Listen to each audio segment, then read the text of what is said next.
ஓம் சாந்தி 26/5/2025 காலை முரளி. ஓம் சாந்தி. பாப்தாதா மதுபன். பாபா சொல்றாங்க, இனிமையான குழந்தைகளே, நீங்கள் மிகவும் நல்ல சகவாசத்தில் இருக்க வேண்டும். தீய சகவாசத்தின் சாயம் ஏற்பட்டு விட்டது என்றால் விழுந்து விடுவீர்கள் சொல்றாரு. தீய தொடர்பு புத்தியை கீழ்த்தரமானதாக ஆக்கி விடுகிறதுன்னு சொல்றாரு. கேள்வி: இப்போது குழந்தைகளாகிய உங்களுக்கு எந்த ஒரு துடிப்பு இருக்க வேண்டும்? பதில்: கிராமமாக போய் சேவை செய்ய வேண்டும் என்ற துடிப்பு உங்களுக்கு இருக்க வேண்டும். உங்களிடம் இருக்கும் எல்லாமே சேவைக்காக தான் இப்போ இருக்குது. நம்மக்கிட்ட என்ன உடல், மனம், பொருள் என்னென்னலாம் நம்மகிட்ட இருக்கோ எல்லாமே பாபா சேவைக்காக தான் இருக்குதுன்றாரு. பாபா குழந்தைகளுக்கு அளிக்கும் ஆலோசனையானது என்னன்னா, குழந்தைகளே, இந்த பழைய உலகத்திலிருந்து இப்போ உங்களை விடுவித்துக் கொள்ளுங்கள்ன்றாரு. எந்த ஒரு பொருள் மீதும் பற்று வைக்காதீங்க, இவற்றின் மீது இம்மனதை ஈடுபடுத்தாதீர்கள்னு சொல்லி பாபா சொல்றாரு. பாடல்: இந்த பாவங்களின் உலகத்தில் இருந்துட்டு பாட்டு ஓடுது. ஓம் சாந்தி. பாவ ஆத்மாக்களின் உலகம் மற்றும் புண்ணிய ஆத்மாக்களின் உலகம் 2 இருக்குது. ஆத்மாக்களுக்கு தான் பெயரிடப்படுகிறது, பாவ ஆத்மா, புண்ணிய ஆத்மான்ட்டு. ஆத்மாக்கு தான் சொல்றோம். இப்போது இங்கு துக்கம் இருக்கும்போது முறையிடுகிறாங்க. புண்ணிய ஆத்மாக்களின் உலகத்தில் எங்காவது அழைத்து செல்லுங்கள் என்று முறையிட மாட்டார்கள். இங்கே தான் நம்ம துக்க உலகத்துல கூப்பிடுறோம், கடவுளே எங்கேயாவது கூப்பிட்டு போனேன். புண்ணிய உலகத்துல, அங்க புண்ணிய ஆத்மாக்களின் உலகத்துல யாரும் அந்த மாதிரி கூப்பிட மாட்டாங்க.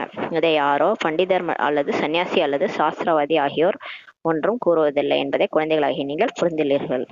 இந்த பாயிண்ட்லாம் இப்போ யார் சொல்லிட்டு இருக்கிறாங்க? ஏதோ ஒரு பண்டிதரோ சன்னியாசியோ சொல்லலை, சாஸ்திரவாதியோ சொல்லலைன்ட்டு நீங்கள் புரிஞ்சுக்கிட்டீங்க. இவர் கூட தானே கூறுகிறார். இந்த பிரம்மா பாபா கூட சொல்றாரு, நான் இந்த ஞானத்தை அறிந்திருக்கவே இல்லை. பிரம்மா பாபா கூட தெரியாது. ராமாயணம் ஆகிய சாஸ்திரங்களையோ ஏராளமாக படித்து கொண்டிருந்தேன். யாரு? பிரம்மா பாபா படிச்சுட்டு இருந்தாரு. மற்றபடி இந்த ஞானத்தை நான் உங்களுக்கு கூறுகிறேன் அப்படின்னு இது யார் சொல்ற? சிவபாபா சொல்றாரு. சிவபாபா சொல்றாரு, நான் இந்த ஞானத்தை நான் உங்களுக்கு சொல்றேன். இவரும் கேட்கிறார், இந்த பிரம்மா பாபாவும் கேட்கிறாரு. இப்போது இது பாவ ஆத்மாக்களின் உலகம் ஆகும்.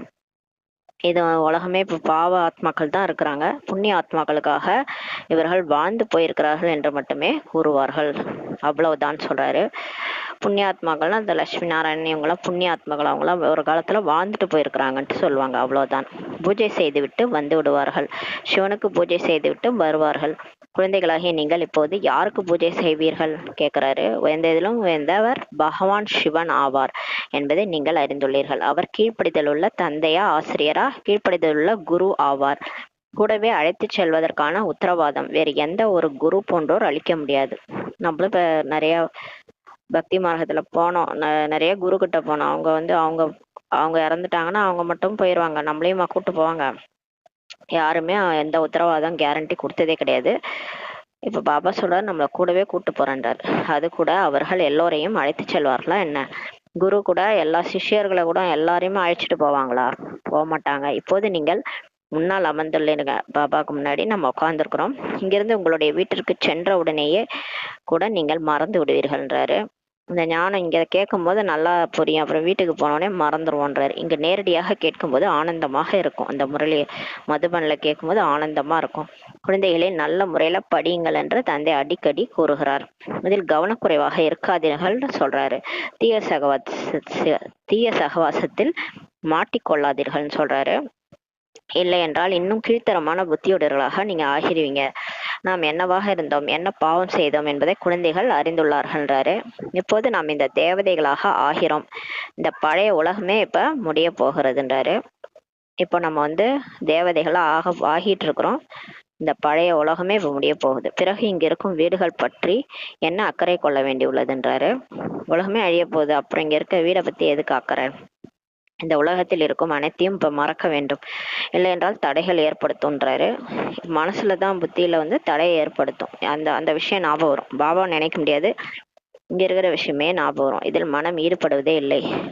நாம் புதிய உலகத்தில் போய் நம்முடைய வைரூடியங்களின் மாளிகளை அமைப்போம் சொல்லி நமக்கு தோணுது சொல்றாரு பாபா. அந்த மாதிரி தோணணும்ன்றாரு. இங்க இருக்கும் பணம் போன்ற ஏதேனும் பொருட்களும் பிரித்திருக்கும் என்றால் சரீரம் விடும்போது அவற்றின் மீது பற்றுதல்கள் ஏற்பட்டு விடும்ன்றாரு. இங்க ஏதாவது விஷயத்துல புத்தி நமக்கு மாட்டிட்டு இருக்குது அப்படின்னா நம்ம சரீரம் விடுறோம். திடீர்னு மரணம் வருதுன்னா அந்த டைம்ல அது ஞாபகம் வந்துடும், பாபா ஞாபகம் வராது. அது மேல பற்று ஏற்பட்டுரும்ன்றாரு. எனது எனது என்றிருந்து கொண்டால் அவை கடைசியில் முன்னால் நினைவில் நிற்கும்ன்றாரு. இதுவோ எல்லாமே இப்ப இங்கு முடிய போகிறதுன்றாரு. நாம் நம்முடைய ராஜதானியில் வந்துவிடும். இப்ப இங்க எல்லாமே விட்டுட்டு பற்று நீக்கிட்டு இந்த புத்தியில இங்க இருக்கிற பொருள்கள் வஸ்துக்கள் எல்லாத்துலேருந்தும் இந்த தேகம் கூட நம்ம கூட வராது. எல்லாத்துலேருந்தும் பற்றை நீக்கிட்டு ஒரு பாபா மேலே பற்று வைக்கும் போது தான் உடலை விடும்போது அங்கே போயிடும், சொர்க்கத்துக்கு போயிடுவோம். நாம் நம்முடைய ராஜதானியில் வந்து விடுவோன்றாரு.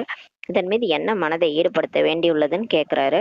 அங்கே நிறைய சுகம் இருக்கும். இது ஒன்று சோழி மாதிரி இருக்கு, இது மேலே இவ்வளோ மனசை ஈடுபடுத்துறீங்க. அங்கே இதை விட சூப்பராக இருக்கும்ன்றாரு. அங்கே வந்து மாளிகை இருக்கும், எல்லாமே வைடூரியங்கள்லாம் பதிக்கப்பட்டிருக்கும். அது வேணுமா இது வேணுமா, ஏன் இங்கே மனசை ஈடுபடுத்துறீங்கன்றாரு. அங்கே நிறைய சுகம் இருக்குன்றாரு. பேரு சொர்க்கம் என்பதாகுன்றாரு. இப்போது நாம் நம்முடைய வதனத்திற்கு வசிக்கும் இடம் சென்று விடுவோம். இதுவோ ராவனுடைய வதனம் ஆகுன்றாரு. நம்முடையதே அல்ல, இது வந்து மாயாவுடைய உலகம், இது நம்முடையதே அல்ல. இதிலிருந்து விடுபடுவதற்கான புருஷார்த்தம் முயற்சி கூட செய்ய வேண்டும். புத்தி மாட்டிட்டு இருக்குது இல்லையா, அதுல இருந்து வெளியே எடுக்கணும்னா பாபா நினைச்சு வெளியே எடுக்கணும்ன்றாரு. பழைய உலகத்திலிருந்து விடுபடுமாறு இப்ப சேவிக்கிறார். எனவே தந்தை கூறுகிறார், எந்த ஒரு பொருள் மீது பற்று கொள்ளாதீர்கள்ன்றாரு. வயிறு ஒன்றும் அதிகம் கேட்பதில்லை. வயிறு நிறையவா கேக்குது, தேவையற்ற பொருட்களின் செலவு நிறைய ஆகிறதுன்றாரு. குழந்தைகளாகிய உங்களுக்கு சேவை செய்வதற்கான துடிப்பு இப்போ வரணும். நிறைய குழந்தைகளுக்கு கிராமமாக சேவை செய்வதற்கான ஆர்வம் கூட இருக்குது. மற்றபடி யாருக்கு சேவை செய்வதற்கான ஆர்வமே இல்லையோ அவர்களை எந்த வேலைக்கு ஆவார்கள் என்று கூறுவார்கள். எப்படி தந்தையோ அவ்வாறே குழந்தைகளும் ஆகணும். இப்போ பிரம்மா பாபா எப்படி சேவைன்னே இருந்தார் இல்லையா, அது மாதிரி நம்மளும் சேவையில இருக்கணும். தந்தையினுடைய அறிமுகத்தை தான் அளிக்க வேண்டும். பாபாவுடைய அறிமுகத்தை கொடுக்கணும் எல்லாருக்கும். சிவன் யாருன்றத சொல்லணும். தந்தையை நினைவு செய்யுங்கள் மற்றும் தந்தையிடமிருந்து ஆஸ்தி பெறுங்கள். இப்போ பாபா நினைங்க, பாபாட்ட இருந்து ஆஸ்தி சொர்க்கத்தை பெறுங்க. சொர்க்க ஆஸ்தியோ இல்லை என்ன ஆஸ்தியோ, அவங்க எந்த துவாபரயுகம் கலியுகத்தில் வராங்கன்னா வந்தாலும் அவங்க வாழணும் இல்லையா, அதுக்கான ஆஸ்தியும் அவங்க அடையணும் இல்லை, அதுக்காக அவரை நினைக்க சொல்லணும். நாங்கள் பாபாவின் சேவைக்கு செல்கிறோம் என்று குழந்தைகளுக்கு ஆர்வம் ஏற்பட்டால் தந்தையும் தைரியத்தை அதிகரிக்கிறார். இப்போ நம்ம சேவை செய்ய போறோம்னா அதுக்கு தைரியம் வேணும். சும்மாலாம் போய் ஞானத்தை சொல்ல முடியாது வெளி உலகத்துல. ஆர்வம் வந்துச்சுன்னா பாபா தைரியம் கூட கொடுக்குறாரு, அதிகரிக்கிறாருன்னு சொல்றாரு. தந்தை சேவைக்காக வந்துள்ளார், சேவைக்காக எல்லாமே உள்ளதுன்றாரு. இதுவோ தந்தையின் அறிமுகத்தை அனைவருக்கும் இப்ப அளிக்க வேண்டும். தந்தை ஒருவர் தான் ஆவார். நமக்கு அப்பா வந்து ஒருத்தர் தான். ஆத்மாக்களின் தந்தை ஒருத்தர் தான், பரமாத்மா. பாரதத்தில் வந்திருந்தார். பாரதத்தில் தேவதைகளின் ராஜ்யம் கூட இருந்தது. நேற்றைய விஷயம்தான் ஆகும் அது சொல்றாரு. லட்சுமி நாராயணன் ராஜ்யம் இருந்தது. பிறகு ராமர் சீதையினுடையதும் இருந்தது. பிறகு வாம மார்க்கத்தில் விழுந்தீங்க, ராவண ராஜ்யம் ஆரம்பமாகிறது. படிக்கீழே இறங்கினீங்க, இப்போது மீண்டும் முன்னேறும் கலை ஏற்பட்டு இருக்குதுன்றாரு. ஒரு வினாடியின் விஷயம்தான் ஆகும்ன்றாரு. ஒன்று உண்மையான அன்பு, ரியல் லவ்னு சொல்லுவாங்க. மற்றொன்று செயற்கையான ஆர்டிபிஷியல் லவ், செயற்கையான அன்பு. தன்னை ஆத்மா என்று உணரும் போதுதான் தந்தையிடம் உண்மையான அன்பு இருக்குன்றாரு.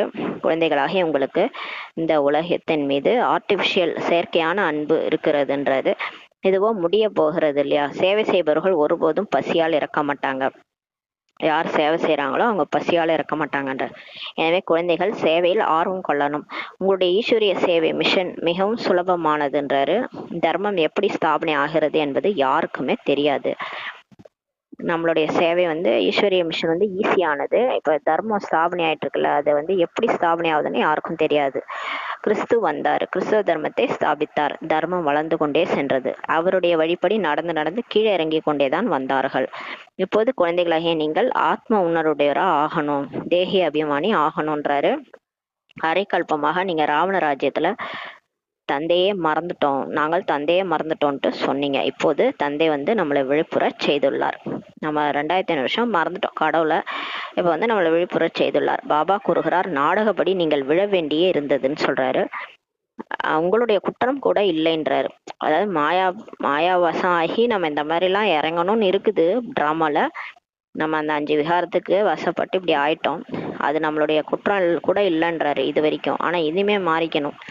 ராவண ராஜ்யத்தில் உலகத்தின் நிலைமை இது போல ஆகிவிடுகிறதுன்றாரு. இப்போது நான் படிப்புக்கு வந்துள்ளேன் என்று தந்தை கூறுகிறார். ஆனா இப்ப நம்ம பாபா வந்து கிளாஸ் எடுத்து நம்மளை மாத்துறாரு. நீங்கள் மீண்டும் உங்களது ராஜ்யத்தை பெற்றுக்கொள்ளுங்கள் சொல்லி பாபா சொல்றாரு. நான் வேறு எந்த கஷ்டமும் கொடுப்பதில்லை. கடையில் விற்கும் சீச்சி அசுத்தமான பொருட்களை உட்கொள்ளாதீர்கள்ன்றாரு. மேலும் என் ஒருவனை மட்டுமே நினைவு செய்யுங்கள். இந்த நாடகத்தின் சக்கரம் மீண்டும் ரிப்பீட் ஆகி திரும்ப நடைபெறும் என்பது குழந்தைகளாகிய நீங்கள் இப்போது அறிந்துள்ளீர்கள்ன்றாரு. உங்களுடைய புத்தியில் நாடகத்தின் முதல் கடை பற்றிய ஞானம் இப்ப இருக்குது. நீங்கள் யாருக்கு வேண்டுமானாலும் புரிய வைக்க முடியும். முதலிலோ தந்தையின் நினைவு இருக்கணும். சேவைக்காக தங்களுக்குள் ஒன்று சேர்ந்து துணையாளர்களை அழைத்து கொள்ள வேண்டும். நீங்க எல்லாரும் ஒன்னா சேர்ந்து சேவைக்கு போங்கன்றார்.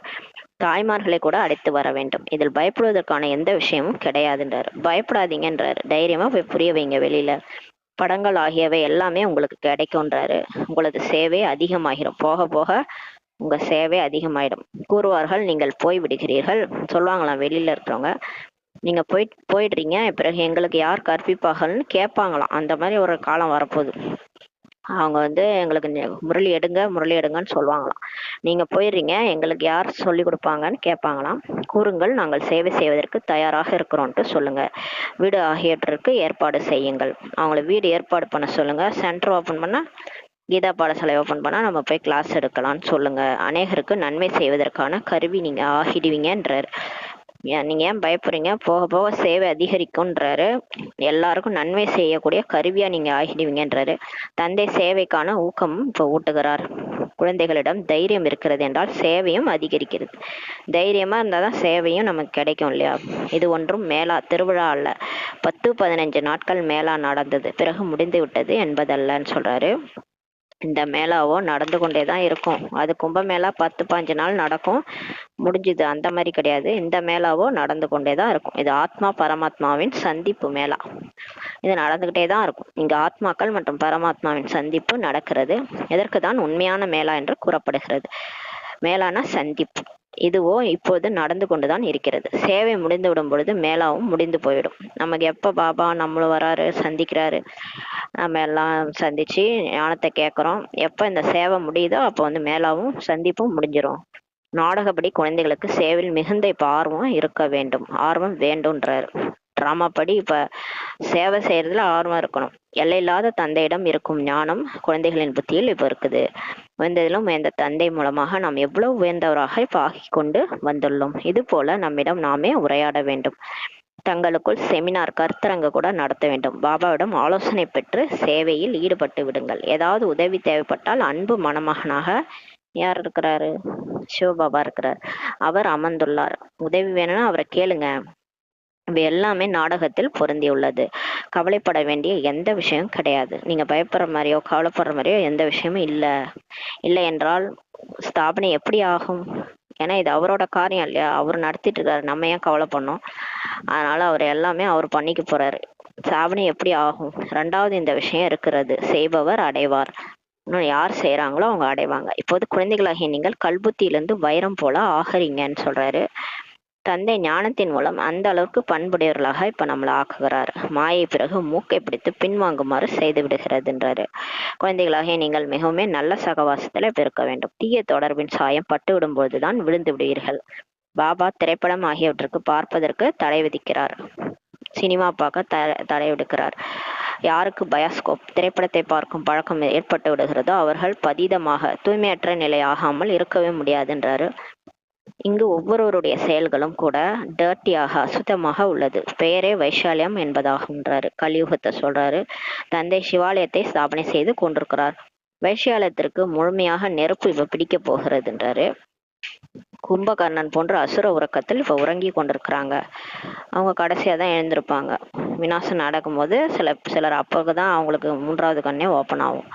நம்ம என்ன பண்றது? நம்ம சொல்லியிருக்கோம், யாரும் கேட்க மாட்டாங்க. விநாசம் அடையும் போது அவங்க அப்பதான் தூக்கத்துல இருந்து எழுந்திருப்பாங்க. நாம் சிவாலயத்திற்கு சென்று கொண்டிருக்கிறோம் என்பதை நீங்கள் புரிந்துள்ளீர்கள். முதலில் நாம் கூட குரங்குகள் போலதான் இருந்தோம். இது பற்றி ராமாயணத்தில் கூட கதை இருக்குது. ராமாயணத்துல குரங்குகள் ராமருக்கு ஹெல்ப் பண்ணிச்சான். ராம்ட்டு அந்த கல்லுல எழுதி அந்த பாம்பன் பாலம் வந்துச்சுன்னு சொல்லுவாங்க. ராமாயணத்துல ஹெல்ப் பண்ணுச்சுன்னு சொல்லுவாங்க. அது உண்மையா பாத்தீங்கன்னா இப்ப நம்ம தான் அந்த குரங்குகள். நம்ம தான் பாபாவுக்கு ஹெல்ப் பண்ணிட்டுறோம். அவர் தான் ராமர். இப்போது நீங்கள் தந்தைக்கு உதவி செய்பவர்கள் ஆகியுள்ளீர்கள்ன்றாரு. நீங்கள் உங்கள் சக்தியினால் ராஜ்யத்தை ஸ்தாபனை செய்து கொண்டிருக்கிறீர்கள். நம்மளால முடிஞ்ச அளவுக்கு நம்ம ஒவ்வொருத்தவங்களும் வரிசை கிரமமா முயற்சியின்படி நம்ம சக்தியில ராஜ்யத்தை ஸ்தாபனை செய்துட்டு இருக்கிறோம். பாபாவுக்கு ஹெல்ப் பண்றோன்றாரு. பிறகு இந்த ராவண ராஜ்யம் முடிந்து விட போகிறதுன்றாரு.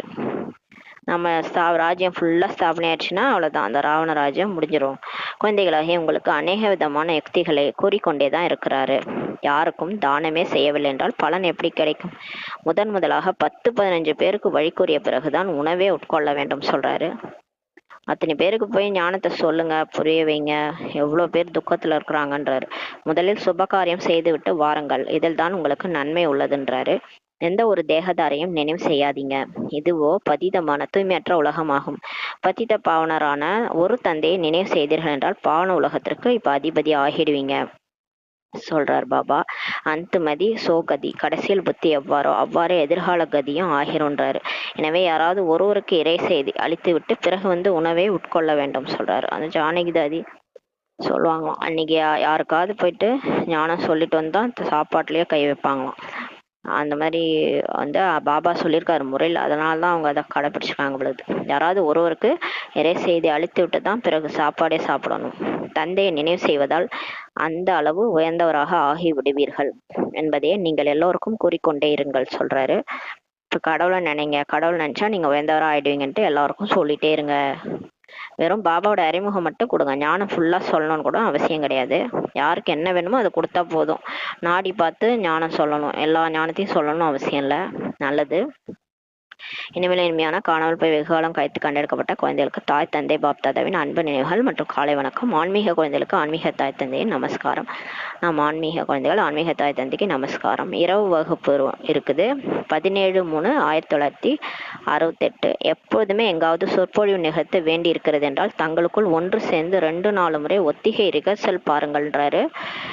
இப்போ வெளியில போய் சொற்பொழிலாம் கொடுக்குறாங்களே சிஸ்டர்ஸ்லாம், நிறைய பேர் பேசுறாங்க. அந்த மாதிரி நிறைய பேர் போயிட்டு சொற்பொழி கொடுக்கும்போது அதை ரிகர்சல் வீட்டிலே பேசி பேசி பாருங்கன்றாரு. ஃபர்ஸ்ட் நீங்க பேசி பார்த்துட்டு அப்புறம் வெளியில போய் பேசுங்க.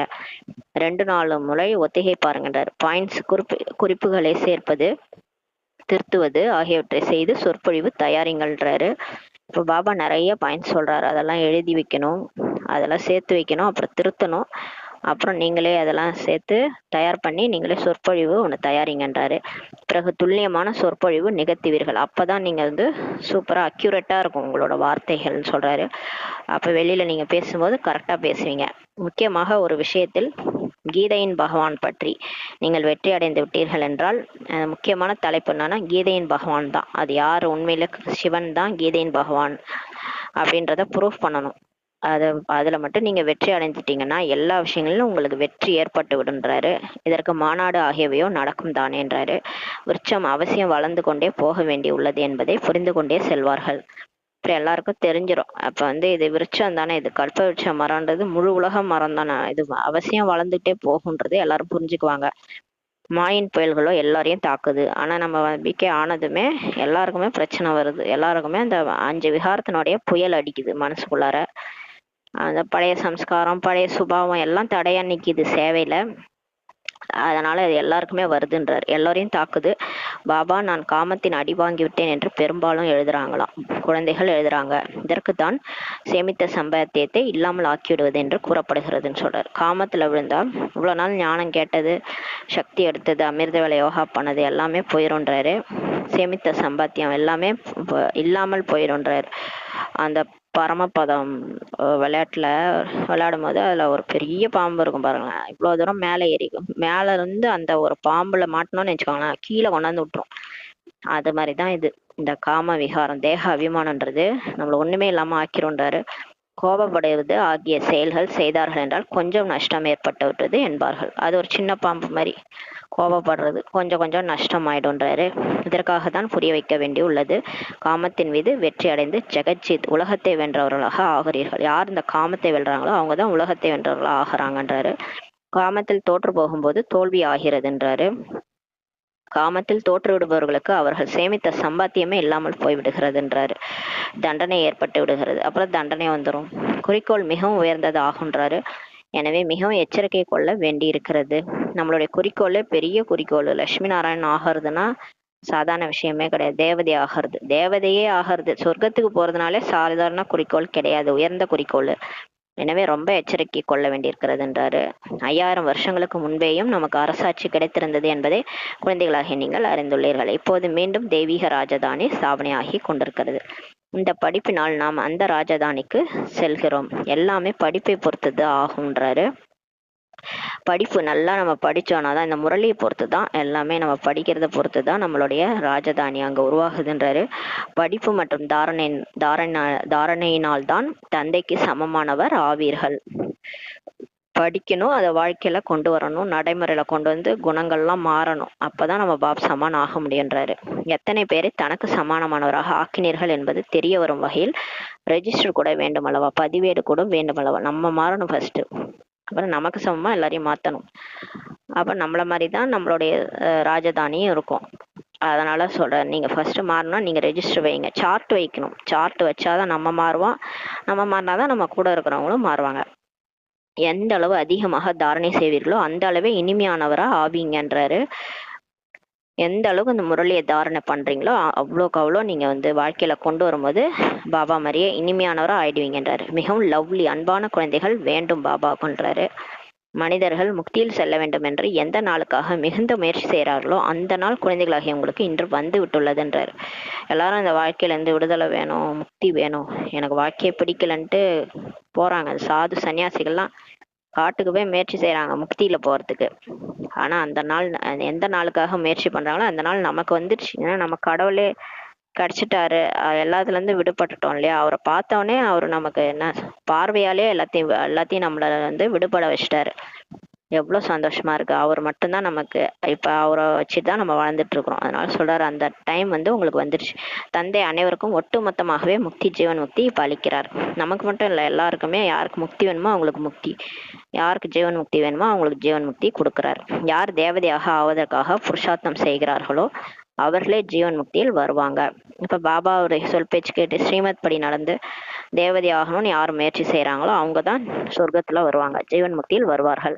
மற்றவர்கள் எல்லோருமே பரந்தாமம் முக்தியில போயிடுவாங்க, முக்தியில் செல்வார்கள், சொர்க்கத்துல வரமாட்டாங்க, ஜீவன் முக்தியில வரமாட்டாங்க. ஜீவன் முக்தின்றது உடம்புல இருந்துகிட்டே எதன் மேலும் விருப்பம் இல்லாம ஆசை என்றே என்ன என்று தெரியாத நிலையில வாழறது, அதுதான் ஜீவன் முக்தி. எல்லாத்துல இருந்து விடுபட்டு வாழுது, உடம்புல இருந்துகிட்டே வாழுது. அது நம்ம இப்பயும் வாழ்வோம், சொர்க்கத்துலயும் போய் வாழ்வோம்.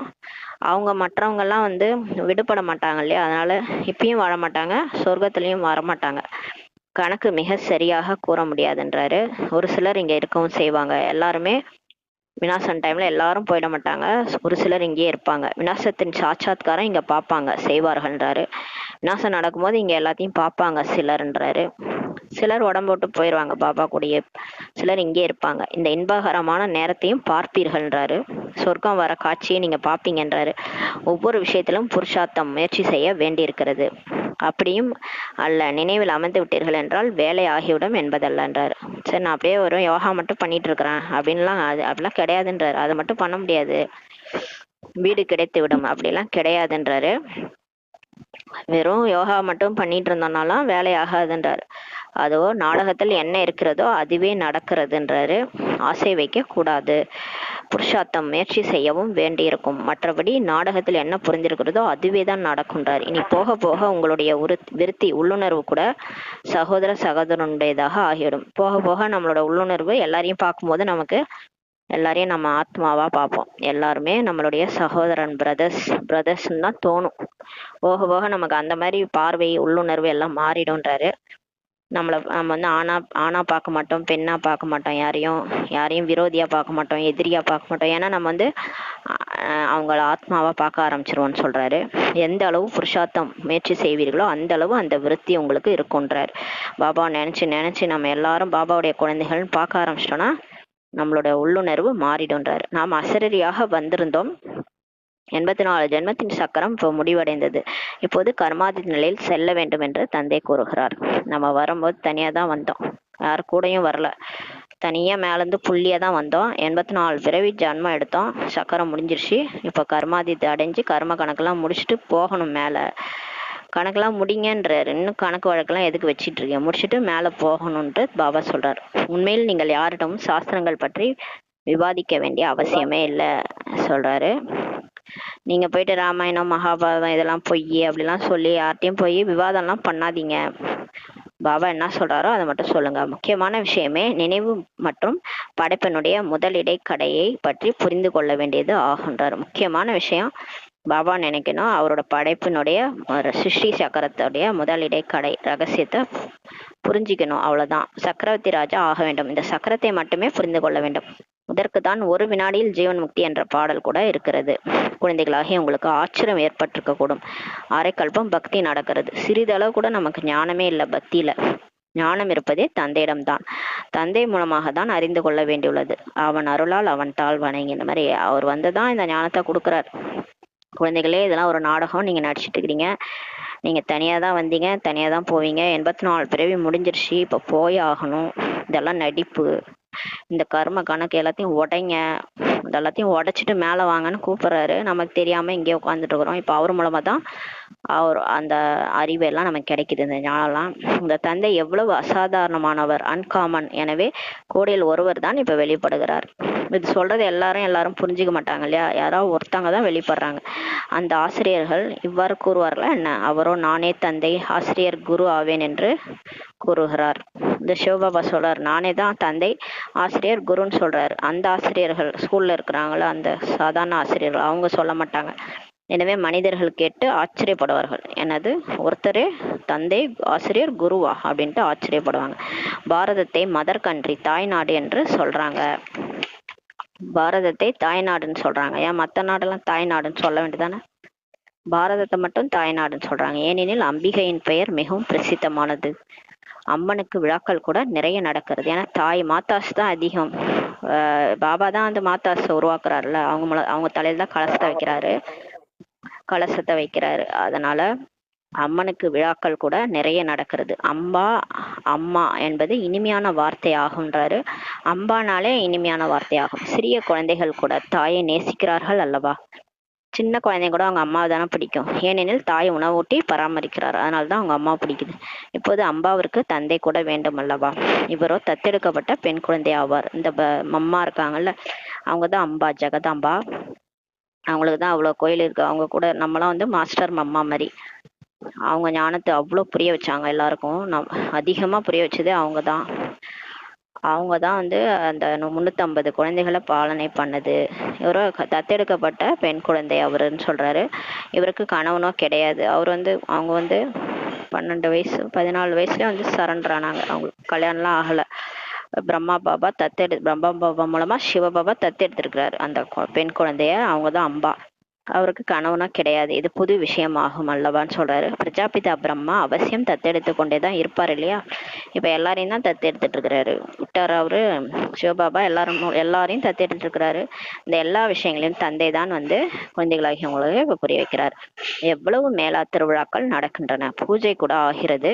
ஏனெனில் குழந்தைகளாகிய நீங்கள் சர்வீஸ் செய்றீங்க. மம்மா எந்த அளவுக்கு கற்பித்திருப்பாரோ அந்த அளவு வேற யாரும் கற்பித்திருக்க முடியாது. மம்மாவின் பெயர் புகழ் நிறைய இருக்கிறதுன்னு சொல்றாரு. மேலாக்கள் திருவிழாக்கள் கூட நிறைய நடக்கிறது. யாருக்கு? அங்காள பரமேஸ்வரி, ஜெகதாம்பாக்கு. தந்தை தான் படைப்பினுடைய முதல் இடைக்கடை பற்றிய முழு ரகசியத்தையும் குழந்தைகளாகிய உங்களுக்கு புரிய வைத்துள்ளார் என்பதை குழந்தைகளாகிய நீங்கள் இப்போது அறிந்துள்ளீர்கள். உங்களுக்கு தந்தையினுடைய வீடு பற்றி கூட தெரிய வந்துருச்சு. தந்தையிடமும் அன்பு உள்ளது. வீட்டின் மீது அன்பு உள்ளது. இப்போ பரந்தாமமும் தெரிஞ்சு போச்சு, அப்பாவும் தெரிஞ்சு போச்சு. ரெண்டு மேலேயும் நமக்கு அன்பு வந்துருச்சு. பாபா மேலேயும் அன்பு, பரந்தாம மேல அன்பு வந்துருச்சு. இந்த ஞானம் உங்களுக்கு இப்போது கிடைக்கிறது. இந்த படிப்பினால் எவ்வளவு சம்பாத்தியம் ஆகிறது. எனவே மகிழ்ச்சி ஏற்பட வேண்டும் அல்லவா? மேலும் நீங்கள் இருப்பதோ முற்றிலும் சாதாரணமாக இருக்கிறீங்க. உங்களை பார்த்தா யாருக்காவது சொர்க்கத்துல வாழ்ந்த தேவதைன்ட்டு சொல்லுவாங்களா? தெரியாது. உலகத்துல இருக்கிறவங்களும் நமக்கு தெரியாது. நம்ம யாருன்னே தெரியாது. நம்ம சாதாரணமா இருக்கிறோம். அஞ்ஞான வாசம். அந்த பாண்டவர்கள் அஞ்ஞான வாசம் இருந்தாங்க விராட நாட்டுலன்னு சொல்லுவாங்க. யாருமே அவங்க வேஷம் மாத்தி போட்டிருப்பாங்க. அந்த மாதிரி நம்ம இப்ப இருக்கிறோம். உலகத்திற்கு தெரியாமல் இப்ப இருக்கிறது நம்ம யாருன்ட்டு தந்தை இந்த ஞானத்தை சொல்றாரு. ஏன்னா ஆத்மா தானே நடிச்சு வருது. உடம்பு சாதாரணமா இருக்கு பாக்குறதுக்கு. ஆனா ஆத்மாவோ உயர்வான ஆத்மா. அது வீணா போயிடுச்சு. அது இப்ப மாத்திட்டு இருக்கிறாரு. ஆத்மா தான் போய் வேற பிறவி எடுக்குது. அடுத்த பிறவில தேவதையாக போகுதுன்றது யாருக்கு தெரியும்? அவங்க பாக்குறது இந்த உடம்ப பார்த்துட்டு அவங்களுக்கு தெரியாம இருக்கிறாங்க, சாதாரணமா இருக்கிறாங்க. தந்தை இந்த ஞானத்தை சொல்றாரு. தந்தை தான் எல்லா புது விஷயங்களையும் குழந்தைகளுக்கு கூறுகிறார்.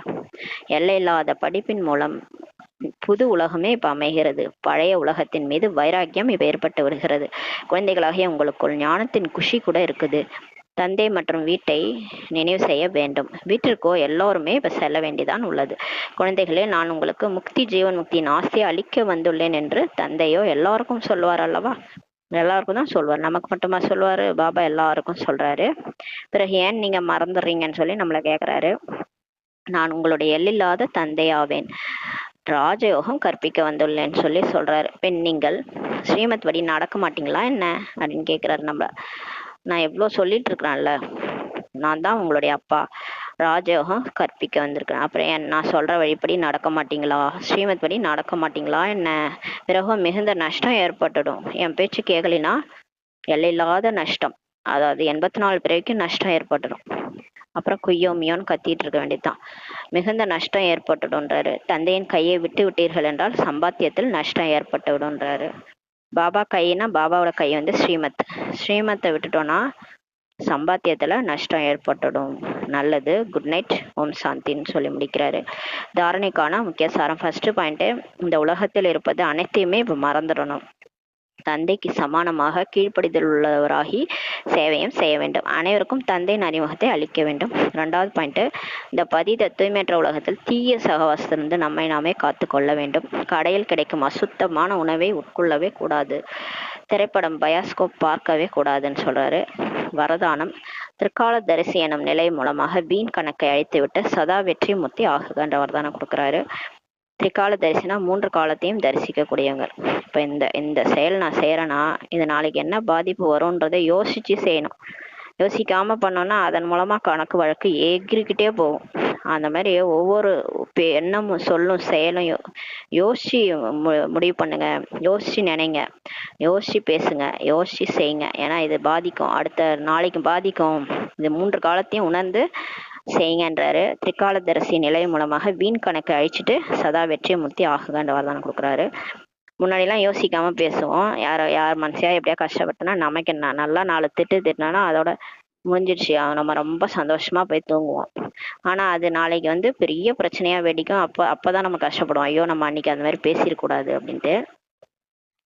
அதுதான் சொல்றாரு, இப்பவே உணர்ந்து பண்ணுங்க ஒரு எண்ணம் சொல் செயல் என்றார். திரிகாலதரிசி நிலையில் நிலை பெறுவது என்றால் ஒவ்வொரு எண்ணம் சொல் செயல் யாவும் செய்வதற்கு முன்பே வீணானதா இல்ல நல்லதா என்ற சோதனை செய்வதாகுன்றாரு.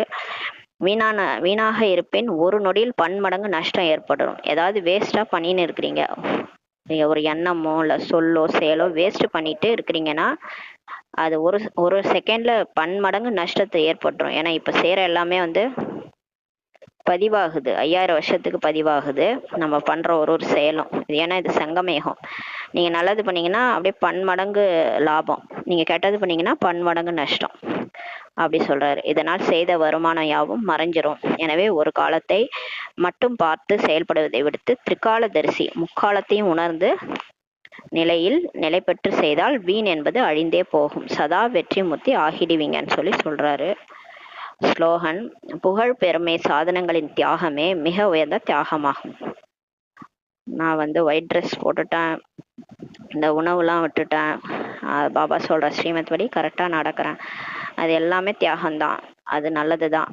ஆனா அதன் கூடவே இந்த புகழ் பெருமை, என்னை எல்லாரும் புகழணும், என்னை எல்லாரும் பெருமையா பேசணும், இந்த புகழ் பெருமை, அப்புறம் இந்த சாதனங்கள், இந்த ஃபோனு ஃபேனு இதெல்லாம் இல்லாம நம்மளால இருக்கவே முடியாது. அந்த மாதிரி நம்ம வாழ்ந்துட்டு இருக்கிறோம். இந்த புகழ் பெருமை சாதனங்கள் இந்த மாதிரி இதனுடைய தியாகம், இதெல்லாம் எப்ப நீங்க தியாகம் பண்ணீங்களோ பாபாவுக்காக, இதெல்லாம் கூட எனக்கு பாபாவோட இதெல்லாம் முக்கியமே கிடையாது அப்படின்னு சொல்லிட்டு பாபா தான் முக்கியம் அப்படின்ட்டு இருந்தீங்கன்னா, அந்த புகழ் பெருமை சாதனங்கள் எல்லாத்தையும் தியாகம் பண்ணிட்டீங்கன்னா அதுதான் மிக உயர்ந்த தியாகம். தபஸ்யா, அதுதான் மிக உயர்ந்த தியாகமாகும் சொல்றாரு. அவ்யக்த சமிங்கை, ஆன்மீக கௌரவத்தையும் தூய்மை எனும் ஆளுமையும் கையாளுங்கள். உடலும் உயரும் வேறு பொருட்கள் தான். இந்த உடல் வேற, உள்ளார இருக்கிற உயிர் வேற. அந்த உயிர் போயிடுச்சுன்னா அந்த உடல் உபயோகமற்றது கொண்டு போய் எரிச்சிடுறாங்க. அது வந்து அப்ப பாருங்க, இது வேற அது வேற, அது தெரியாம தான் நம்ம இப்ப எல்லா தப்பும் பண்ணிட்டு இருக்கிறோம். உடலும் உயிரும் வேறு பொருட்கள்ன்றாரு. ஆனால் அறியாமையின் வசமாகி ரெண்டையும் ஒன்றாக்கிட்டாங்க. அந்த உடல் தான் நானுன்னு நினைச்சுக்கிறோம். உடம்பு வலிக்குது, ஏன் உடம்பு வலிக்குது, நான் வலிக்குதுன்னு சொல்றேமா? நம்ம வந்து ஆத்மா, நான் வலிக்குதுன்னு சொல்றோமா? ஏன் உடம்பு வலிக்குதுன்னு தான் சொல்றோம். அப்ப வந்து என்னுடைய உடம்புன்னும் போது இது வேற நான் வேற.